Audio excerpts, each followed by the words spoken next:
নামাজটা ছাড়েন না। যত পাপ করছেন করেন, আমি বলি নামাজ ছাড়েন না। ইনশাল্লাহ একদিন নামাজই আপনাকে পাপ থেকে বের করে আনবে ইনশাল্লাহ। আর শয়তান আপনাকে হতাশ করতে চাইবে। শয়তান আপনাকে হতাশ করতে চাইবে যে তুই তো গার্লফ্রেন্ডের সাথে কথা বললি, রাতের বেলা পর্ন দেখলি, তুই তো ফ্রি মিক্সিং এ আছিস, তুই মাদক দ্রব্য খাচ্ছিস, তুই কাজে ফাঁকি। নামাজ আমারে পড়তেই হবে।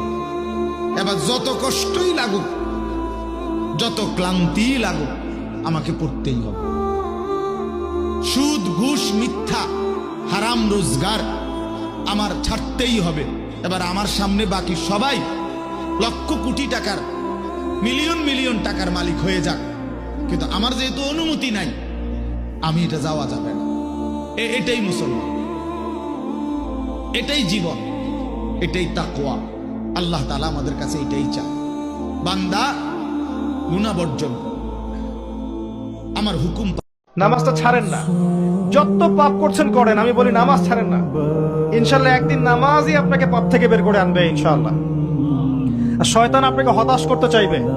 শয়তান আপনাকে হতাশ করতে চাইবে যে তুই তো গার্লফ্রেন্ডের সাথে কথা বললি, রাতের বেলা পর্ন দেখলি, তুই তো ফ্রি মিক্সিং এ আছিস, তুই মাদক দ্রব্য খাচ্ছিস, তুই কাজে ফাঁকি।